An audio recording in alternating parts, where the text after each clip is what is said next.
मुर्दाबाद मुर्दाबाद मुर्दाबाद मुर्दाबाद मुर्दाबाद।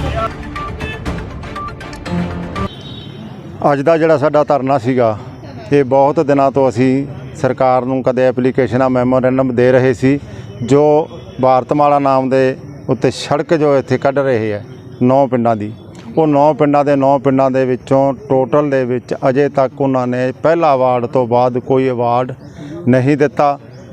ਦਰਖਤਾਂ ਦੇ ਪੇੜ ਜਿੰਨੇ ਆ, ਪੇੜਾਂ ਦੇ, ਟਿਊਬਵੈੱਲਾਂ ਦੇ, ਢਾਣੀਆਂ ਦੇ ਬਹੁਤ ਅਵਾਰਡ ਜਿਹੜੇ ਬਾਕੀ ਪਏ ਹੈ। ਬਹੁਤ ਰਾਸਤੇ ਖੇਤਾਂ ਨੂੰ ਨਹੀਂ ਛੱਡੇ ਗਏ, ਬਿਨਾਂ ਰਾਸਤਿਆਂ ਤੋਂ ਖੇਤਾਂ ਦੇ ਵਿੱਚ ਕਿਸਾਨ ਜਾਊ। ਪਾਣੀ ਦੇ ਖਾਲਿਆਂ ਦਾ ਜਿਹੜਾ ਅਜੇ ਤੱਕ ਕੋਈ ਪ੍ਰਬੰਧ ਨਹੀਂ ਕੀਤਾ ਗਿਆ, ਜਿਸ ਕਿਸੇ ਦਾ ਵੀ ਖਾਲਾ ਢਾਹ ਦਿੱਤਾ ਗਿਆ ਉਹ ਉਵੇਂ ਪਿਆ। 2 ਸਾਲ ਤੋਂ ਸਾਡੇ ਟਿਊਬਵੈੱਲਾਂ ਦੀਆਂ ਜਿਹੜੀਆਂ ਪਾਈਪਲਾਈਨਾਂ ਨਿਕਾਲੀਆਂ ਸੀ ਸੜਕ ਦੇ ਥੱਲਿਓਂ, ਉਹ ਪਾਈਪਲਾਈਨਾਂ ਅਜੇ ਤੱਕ ਨਹੀਂ ਜੋੜੀਆਂ ਗਈਆਂ। ਫਸਲਾਂ ਦਾ ਨੁਕਸਾਨ ਹੋ ਰਿਹਾ ਹੈ। ਇਹਨਾਂ ਦੇ ਕਾਰਨ ਅਸੀਂ ਪੀਡੀ ਨੂੰ 2-3 ਵਾਰ ਮਿਲ ਲਏ, ਐਸਡੀਐਮ ਨੂੰ ਤਾਂ ਪਤਾ ਨਹੀਂ ਕਿੰਨੇ ਅਸੀਂ ਮੈਮੋਰੈਂਡਮ ਦੇਤੇ। ਹਰ ਅਫਸਰ ਕਹਿ ਦਿੰਦਾ ਵੀ ਮੇਰੇ ਤੋਂ ਵੱਸਦਾ ਨਹੀਂ, ਆਹ ਰੋਗ ਮੇਰੇ ਵੱਸਦਾ ਨਹੀਂ, ਆਹ ਰੋਗ ਮੇਰੇ ਵੱਸਦਾ ਨਹੀਂ। ਤਾਂ ਸਾਨੂੰ ਆਖੀਰ ਤੇ ਆ ਕੇ ਕਦਮ ਚੱਕਣਾ ਪਿਆ। ਅੱਜ ਅਸੀਂ ਸਾਰੇ 9 ਦੇ 9 ਪਿੰਡਾਂ ਦੇ ਇਕੱਠੇ ਹੋ ਕੇ ਇੱਕ ਐਪਲੀਕੇਸ਼ਨ ਲਾਈ ਹੈ ਇਹਨਾਂ ਨੂੰ, ਐਸਡੀਐਮ ਸਾਹਿਬ ਦੇ ਨਾਮ ਤੇ, ਪੀਡੀ ਸਾਹਿਬ ਦੇ ਨਾਮ ਤੇ, ਡੀਸੀ ਸਾਹਿਬ ਦੇ। ਜਾਂ ਤਾਂ ਸਾਡੀ ਜਿਹੜਾ ਅਵਾਰਡ ਬਾਕੀ ਰਹਿੰਦਾ ਟੋਟਲ ਜਿਹੜੇ ਸਾਡੇ ਮਿਸ ਏਕੜ ਦੇ ਅਵਾਰਡ ਦੇ ਨੇ, ਪੇੜਾਂ ਦਾ ਹੈ, ਇਸੇ ਤਰੀਕੇ ਦੇ ਨਾਲ ਜਿਹੜਾ ਢਾਣੀਆਂ ਦਾ ਹੈ, ਔਰ ਜੋ ਅਵਾਰਡ ਨਵਾਂ ਕਰ ਰਹੇ ਹੈ ਤਿਆਰ, ਉਸ ਅਵਾਰਡ ਦੇ ਵਿੱਚ ਜਿਹੜੀ ਸਾਡੀ ਕੀਮਤ ਇਸ ਤੋਂ ਪਹਿਲੇ ਅਵਾਰਡ ਦੇ ਵਿੱਚ ਪਾਈ ਗਈ ਸੀ ਉਸ ਦਾ 20% ਹੀ ਕੀਮਤ ਪਾ ਰਹੇ ਆ। ਕਿਸ ਲੋਟ ਕਿਸਾਨ ਦੇ ਦੇਣਗੇ ਕਿਸ਼ਤਾਂ ਤੇ ਜ਼ਮੀਨਾਂ। 3 ਸਾਲ ਹੋ ਗਏ ਪਹਿਲੇ ਅਵਾਰਡ ਨੂੰ, ਹੁਣ ਜਿਹੜਾ ਅਵਾਰਡ ਹੈ ਇਸ ਨੂੰ ਵੀ 3 ਸਾਲ ਤੋਂ ਬਾਅਦ ਦੇ ਰਹੇ ਆ ਤੇ ਅਜੇ ਤੱਕ ਕੋਈ ਉਮੀਦ ਨਹੀਂ ਵੀ ਕਦੋਂ ਦੇਣਗੇ। ਅੱਜ ਜਾਂ ਸਵੇਰ ਜਾਂ ਪਰਸੋਂ ਕਰਦੇ ਟਾਈਮ ਟਪਾ ਰਹੇ ਆ। ਸਾਨੂੰ ਇਹਦੇ ਵਾਸਤੇ ਤਾਂ ਅਸੀਂ 7 ਦਿਨ ਦਾ ਟਾਈਮ ਦਿੱਤਾ। ਅਗਲੇ ਸ਼ੁੱਕਰਵਾਰ ਨੂੰ 7 ਜੁਲਾਈ ਨੂੰ ਅਗਰ ਸਾਡੀਆਂ ਮੰਗਾਂ 7 ਜੁਲਾਈ ਤੱਕ ਨਹੀਂ ਮੰਗੀਆਂ ਜਾਂਦੀਆਂ ਅਸੀਂ ਸੜਕ ਤੇ ਜਾਵਾਂਗੇ। ਉਸ ਬਣ ਰਹੀ ਸੜਕ ਦਾ, ਨਵੀਂ ਸੜਕ ਦਾ ਅਸੀਂ ਸਾਰਾ ਕੰਮ ਰੋਕਾਂਗੇ। ਜਿੰਨਾ ਚਿਰ ਦਰਖਤਾਂ ਦੇ, ਢਾਣੀਆਂ ਦੇ ਸਭ ਦੇ ਪੈਸੇ ਨਹੀਂ ਦਿੱਤੇ ਜਾਂਦੇ, ਉਹ ਅਵਾਰਡ ਦੇ ਥਰੂ ਅਸੀਂ ਕਿਸੇ ਤੋਂ ਡਾਇਰੈਕਟ ਪੈਸਾ ਕਿਸੇ ਕੰਪਨੀ ਤੋਂ ਨਹੀਂ ਲੈਣਾ, ਕਿਉਂਕਿ ਕੱਲ੍ਹ ਨੂੰ ਕੰਪਨੀ ਸਾਡੇ ਪੈਸੇ ਮੁੱਕਰ ਜਾਂਦੀ ਹੈ ਜਾਂ ਸਾਡੇ 'ਚੋਂ ਕੋਈ ਪੈਸੇ ਮੁੱਕਰ ਜਾਂਦਾ ਤਾਂ ਅਸੀਂ ਉਹਦੀਆਂ ਜ਼ਿੰਮੇਵਾਰੀਆਂ ਨਾ ਚੱਕਣੀਆਂ ਯੂਨੀਅਨਾਂ ਨੇ ਤੇ ਨਾ ਅਸੀਂ ਪੂਰੇ ਆ ਸਕਦੇ ਹਾਂ। ਸਾਨੂੰ ਜੋ ਸਰਕਾਰ ਦੇ ਆਦੇਸ਼ਾਂ ਦੇ ਅਨੁਸਾਰ ਤੇ ਪੈਸਾ ਮਿਲੇ, ਅਸੀਂ ਉਹਦੇ ਵਾਸਤੇ ਅੱਜ ਦਾ ਧਰਨਾ ਲਾਇਆ ਸੀ। ਐਪਲੀਕੇਸ਼ਨ ਅਸੀਂ ਦਿੱਤੀ ਹੈ ਔਰ 7 ਦਿਨਾਂ ਦਾ ਟਾਈਮ ਦਿੱਤਾ ਹੈ।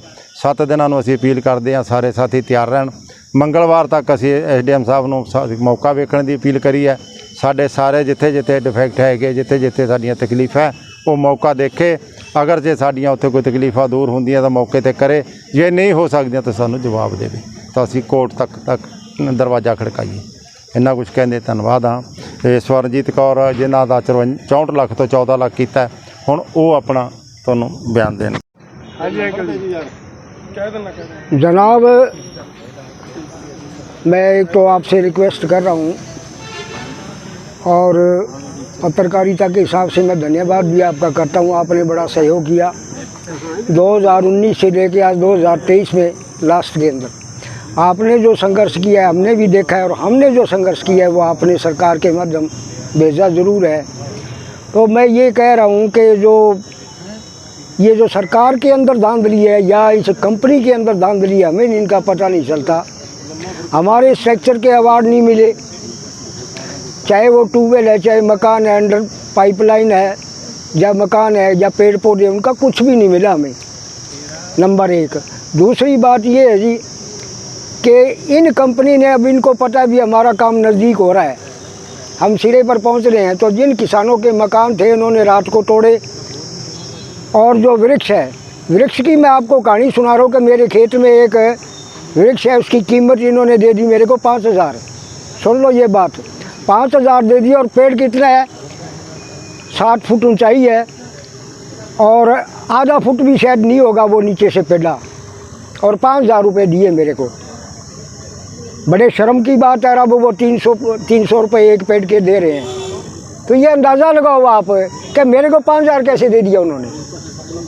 तो मेरे मकान तोड़े, एसडीएम साहब कहने लगे मैं आपके मकान के पैसे दिलाऊंगा, और डिप्टी सुप्रिटेंडेंट बन के गए तहसीलदार साहब, कहता आपका पैसा मैं दिलाऊंगा। तो 4 तो डीसी बदल गए और 4 एसडीएम बदल गए, अभी तक तो हमें न्याय मिला नहीं है, और न्याय की उम्मीद हमें तो है नहीं। बाकी ये आप अंदाज़ा लगाओ, जिस खेत को पानी दे दिया उसको रोड नहीं दोगे, सर्विस रोड देनी ज़रूरी है। जिसको सर्विस रेट दे दी, जिसको पानी नहीं दिया, तो क्या पानी दफा ठाट की बारी ये रोक सकते हैं? क्या अधिकार है इनको?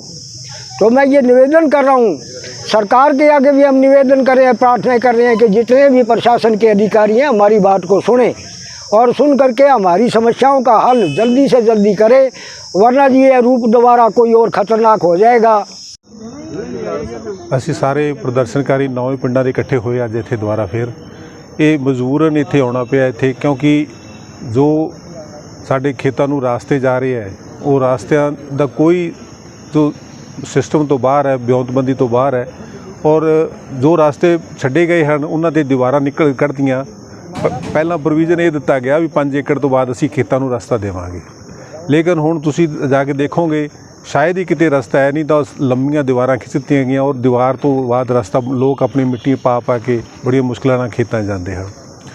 दूसरी गल ये है कि जो ब्रिक्स सीगे वो चोरी ना इन्होंने उखाड़ के रात को उखाड़ के बाज़ार में अपनी मार्केट रेट पर बेचते इन्होंने।